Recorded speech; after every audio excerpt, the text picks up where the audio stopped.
Assalamualaikum warahmatullahi wabarakatuh. Apa kabar sahabatku semua? Mari kita mendengarkan bersama-sama kajian dari Gus Baha. Ya Allah, katanya surga engkau ini selamanya. Ya kalau yang selamanya itu rahmatku. Kalau amal kamu terbatas, ya surganya sesuai amal kamu ya terbatas. Ya sudah ya Allah, berarti masuk saya surga saya ini karena fadl engkau, karena anugerah engkau. Itu namanya apa? Diroya. Diroya itu satu kajian analisis di mana kita percaya riwayat tapi kemudian punya logika, punya diroya. Ini penting supaya tauhid kita ini kuat. Jadi dulu ada orang yang sangat cerdas namanya Jubair bin Mut'im. Dia saking cerdasnya, juga kaya, juga tokoh, dikirim sebagai delegasi pembebasan Asra Badrin, tawanan Badar. Kemudian pas datang ke Masjid Nabawi, Nabi delalah pas baca Wattur wa kitabim mastur. Sampai pada titik Nabi baca am khuliqu min ghairi syai'in am humul khaliqun. Apakah penciptaan yang sedemikian canggih itu dimulai tanpa perwujudan, tanpa sesuatu yang real, yang mewujud? Orang itu langsung bersimpuh matur, ya Rasulullah, saya Islam. Ada qalbi yadir, hampir hati saya, otak saya, pikiran saya itu terbang. Karena logika yang dibangun ateisme misalnya, kalau alam raya ini dimulai dari nihilisme, berarti logikanya apa? Al-adamu yakhluqu maujudan. Alam raya ini kan maujud, maujud itu ada. Kalau yang lebih dulu itu ketiadaan, berarti ketiadaan menjadi sebab kewujudan. Kalau dalam bahasa Arab itu al-adamu yakhluqu maujudan, sesuatu yang harusnya nggak jadi faktor karena ketiadaan menjadi faktor sesuatu yang nyata. Itu kan nggak masuk akal. Ya, kalau alam raya ini ada al-adam sing yasbiqu maujudan, berarti alam raya ini al-adamu yakhluqu maujudan, sesuatu yang tidak ada menciptakan yang ada. Dengan logika itu terus kita ngaji, diajari sama guru-guru kita sifat dasar Allah itu maujud, bahwa maujudun qadimun, terus masuk. Yang harus distatuskan pertama dari Allah itu apa? Maujud, wujud. Karena dengan wujud ini layak menjadi penyebab adanya alam raya ini. Sehingga ketika kita menolak faham nihilisme atau ateisme, faham tanpa Tuhan, tanpa pencipta awal, kita punya diroya bahwa tidak mungkin ketiadaan ini menjadi sebab perwujudan alam raya ini. Yaitu am khuliqu min ghairi syai'in. Masa alam raya ini diciptakan tanpa sebab yang nyata, yaitu wajibil wujud. Siapa itu? Allah Subhanahu wa ta'ala.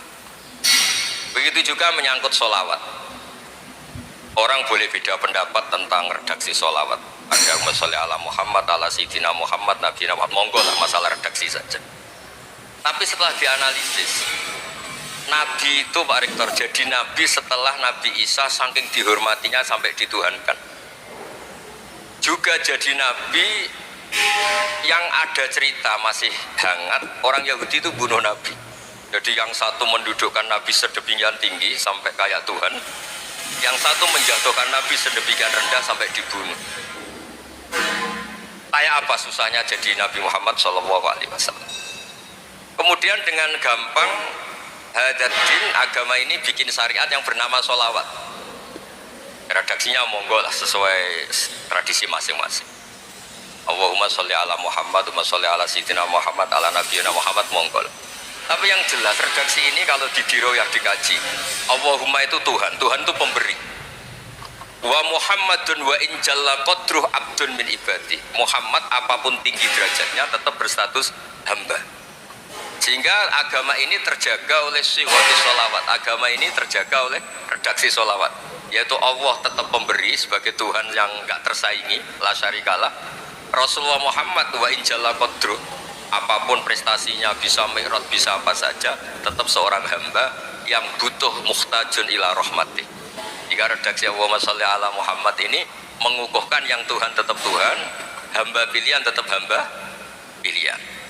Tentu dengan redaksi ini kemudian kita mendudukkan Nabi benar-benar posisi terhormat. Yaitu orang yang paling berhak dapat askat tahiyat, mendapat penghormatan Allah paling tinggi, yaitu Rasulullah Muhammad SAW. Dan itu diulang-ulang oleh Allah. Subhanalladzi asra bi abdi. Status hamba ini diulang. Lagi-lagi ini bernama diroya. Bernama apa? Contoh ketiga misalnya fihi ayatum bayinatum maqamu Ibrahim. Dulu orang Yahudi itu ada diskusi masif. Syaratnya Nabi itu mbah-mbahnya harus Nabi, harus keturunan Nabi. Kemudian semua Nabi rata-rata di Palestina, di Syam. Lalu Muhammadnya asal-usulnya dari mana? Tahu-tahu orang Arab kok Nabi, padahal orang Arab itu dulu jahiliyah. Walhasil terus diceritakan bukti Muhammad ini turunan Ibrahim adalah ada jejak kaki Nabi Ibrahim di dekat apa? Ka'bah. Fihi ayatum bayinatum maqamu Ibrahim. Kalau Nabi Ibrahim pernah di Mekah, artinya beliau pernah meninggalkan turunan yang di Mekah. Itu bernama Nabiuna Muhammadun sallallahu alaihi wasallam. Itu disebut fihi ayatum bayinatum maqamu Ibrahim. Nah, itu namanya diroya. Diroya itu satu perilaku keseharian kita beragama, kemudian tahu logikanya. Yang keempat misalnya mangkana yu'minu billahi wal yaumil akhir falyukrim apa? Jahro. Orang yang iman karena Allah dan Rasul maka memuliakan tetangganya. Andai kan pakai hukum sosial, tentu kalau tetangga kita baik, kita baik. Kalau kurang baik kok kurang pegawaian kan gitu. Tapi dulu itu pernah ada seorang ulama itu dibully ya, dikerjain sama anak muda tetangganya. Pak Kiai datang ke rumah saya, orang ini datang. Kemudian setelah di rumahnya, saya tidak jadi butuh sama Pak Kiai, silahkan pulang. Itu Kiainya senyum menikmati. Dan itu terulang 3 kali. Dibully seperti itu, dikerjain terulang 3 kali. Lalu tetap Kiainya tuh asik, seneng sekali. Lama-lama pun saya ditanya, kenapa engkau tidak tersinggung? Padahal saya kerjain sampai 3 kali, tak undang, terus tak suruh pulang, tak undang, tak suruh pulang. Kata Kiai tadi, yang memerintahkan baik sama tetangga itu Allah. Jadi saya nikmati ketika bisa baik sama Anda. Tidak ada urusannya dengan perilaku Anda yang menolak saya. Nah itu terus kita tahu, memang motifnya kita baik sama tetangga karena iman sama Allah dan Rasul, bukan hukum kompensasi sosial. Jadi kalau mau diteruskan Pak Rektor, saya ngajar di sini ya karena perintah Allah, itu orang alim harus ngajar, bukan karena perintah Rektor. Kalau diteruskan, ya saya mohon juga gitu para dosen, para karyawan di sini, kalau nggak khianat dengan UI itu karena takut sama Allah, jangan takut sama Rektor. Kalau Anda baik juga karena Allah, jangan baik karena apa? Rektor. Bagaimanapun ya semua kita ini makhluk. Makhluk itu la yadurru wa la yanfa. Begitu juga melihat Indonesia. Melihat saya ini kan ikut di UI itu lama sekali, ikut sama Profesor Zeni, dari Profesor Zeni nulis tafsir. Mungkin Pak Harsoyo tahu banyak, dulu Pak Lutfi tahu banyak. Tapi saya memang nggak pernah terbuka karena ya memang nggak ingin sebenarnya. Kondisi ini kondisi darurat. Sehingga saya tahu cara berpikir Profesor Zeni, ya tahu komitmen beliau pada UI, dan pendiri UI memang ya banyak yang dari tokoh NU, Muhammadiyah, dari tokoh-tokoh ormas yang lain memang didirikan banyak orang. Hingga UI memang nggak milik ormas apa tertentu. Dari satu sisi memang baik, nggak dikuasai ormas tertentu, tapi nanti kalau keterusan ya nggak berbentuk karena ya sudahlah dikelola saja, sambil jelas, sambil kadang nggak jelas, yang penting ikhlas. Karena kalau terlalu asobia itu jadi repot. Kita ini yang nekuni fikih itu tahu kalau udah kunut itu mazhabnya Hanafi, kunut itu mazhabnya Syafi'i. Tahu-tahu seakan-akan Imam Syafi'i itu NU, Imam Abu Hanifah itu Muhammadiyah. Padahal ini orang-orang yang sebelum NU dan apa? Muhammadiyah. Jadi kalau kita yang nekuni ilmu itu biasa saja dengan perbedaan. Tapi kalau orang-orang yang nggak siap dengan perbedaan itu sampai Allah disifati Ta'ala itu tidak terima. Padahal Ta'ala itu maknanya Maha Luhur, yang Maha Agung.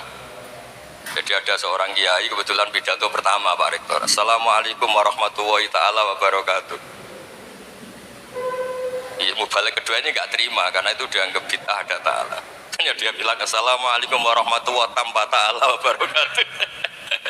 Itu saking asobiahnya itu Allah ditambahi ta'ala itu tidak terima. Padahal ta'ala itu maknanya Maha Agung. Nah itu kan jadi repot kalau asobia gitu. Kalau kita ngadepi perbedaan itu biasa saja. Karena kita mungkin bacanya banyak, lihat hal-hal seperti itu ya biasa saja. Karena dulu itu Perbedaan itu urusan sudut pandang. Ya saya ulang lagi, perbedaan itu sudut. Allah yang Tuhan saja sering didebat sama nabi-nabinya.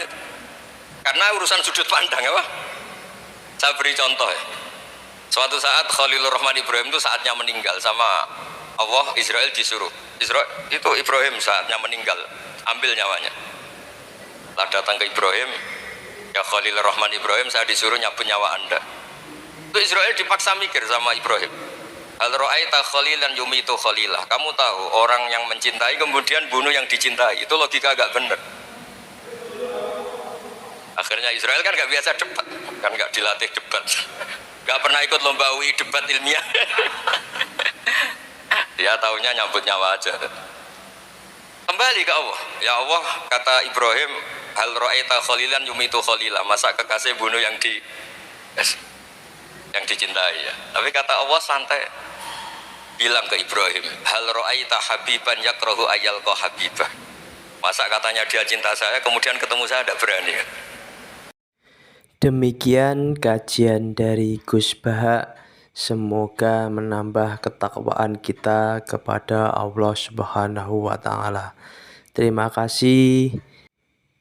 Wassalamualaikum warahmatullahi wabarakatuh.